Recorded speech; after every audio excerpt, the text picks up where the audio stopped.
mysteriously killed in Indiana, why investigators say they may be one step closer to finding their killer, and a boy rescued at sea, his mother still lost, why his family thinks he's responsible. And Chopper 13 fast and first over the scene of this breaking news that we are continuing to follow. An officer-involved shooting, no officers injured. That suspect in custody. We'll be right back after this break. And now to a new development in an Indiana murder mystery. Police now releasing a detailed sketch of a suspect they say killed two teens while they were hiking. Investigators say the sketch is based off of information from witnesses on the nature trail the day that 13-year-old Abby Williams and 14-year-old Libby German vanished back in February. The girls' bodies were found the next day at the foot of a hill. Investigators are now going over thousands of tips. We're still getting anywhere from 5 to 10 tips a day. We're still getting emails, so it's not something that is just, this case is not dried up. It's not a cold case. This case is still very active. The girls' families are still hopeful that they will get justice. A new twist in a story that has been making national headlines. A young man rescued at sea, but his mother still lost. Officials calling that incident suspicious. Well, now he's facing new accusations and a legal battle over a multi-million-dollar estate. ABC's Lindsay Janis has more. The family of Nathan Carmen, who was rescued after being lost at sea for more than a week, is trying to stop him from inheriting millions of dollars from his missing mother and murdered grandfather. Attorneys for Carmen's three aunts filing a petition alleging their nephew was the last to see both family members alive, asking a civil court judge to invoke the Slayer rule, prohibiting a person from inheriting money from someone they killed. Family is alleging that the evidence indicates that Nathan Carmen killed John Jargalos, and Nathan should not profit by his actions. 23-year-old Nathan Carmen, who has Asperger's syndrome, has not been charged with any crime, and he denies any involvement in the 2013 killing of his wealthy grandfather, John Shockless. I had absolutely no involvement in my grandfather's murder. At the time, investigators considering Carmen their chief suspect. A search warrant pointing to a gun they say he purchased but was never recovered, the same type as the murder weapon.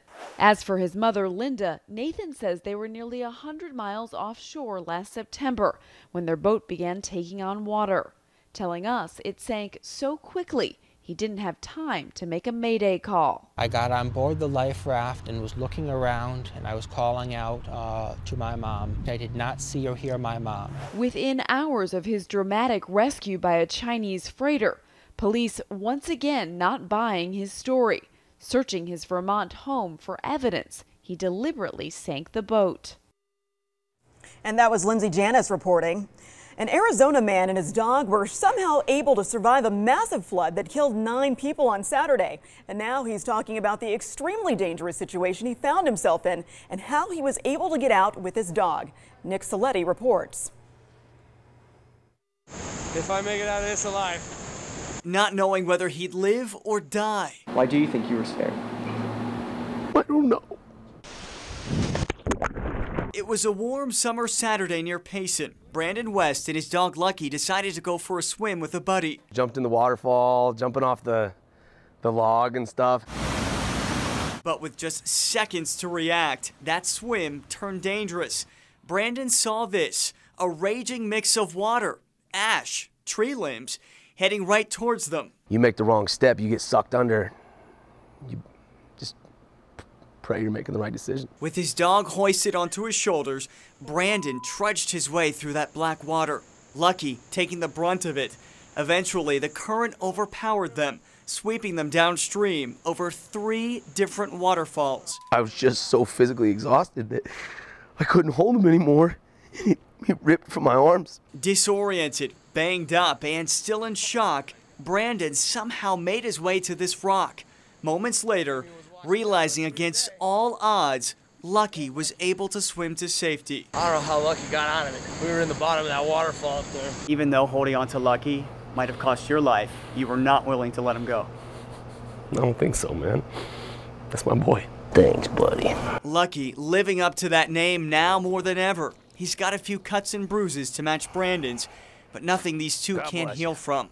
Brandon just wishes those 9 others had the same second chance they do. I don't want to seem like I'm ungrateful for being alive, but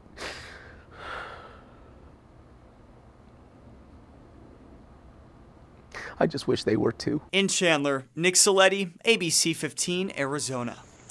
And now let's check in with 13 First Alert Chief Meteorologist Brian Schofield. And another chance we could see some storms today, huh? And tomorrow another chance, and Thursday another chance. Yeah, this is a very busy week for us. Take a look. Skies don't look so ominous right now. All the storms are either south or east of us.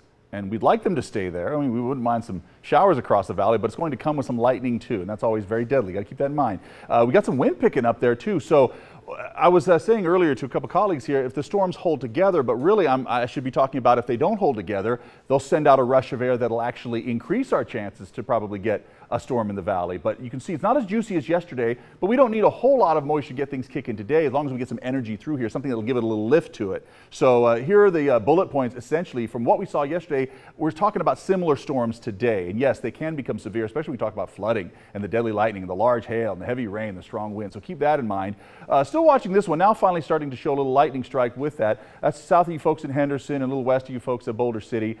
This one's not holding together well, but once again, they don't really have to hold together too well. Some of these aren't. They're dying off, but once they die off, another one seems to surge up. You can see how that works out. See how these ones right over here, you just see them just outside of the flash flood warning and then more are generating. And that's what we're kind of counting on for tonight across the valley.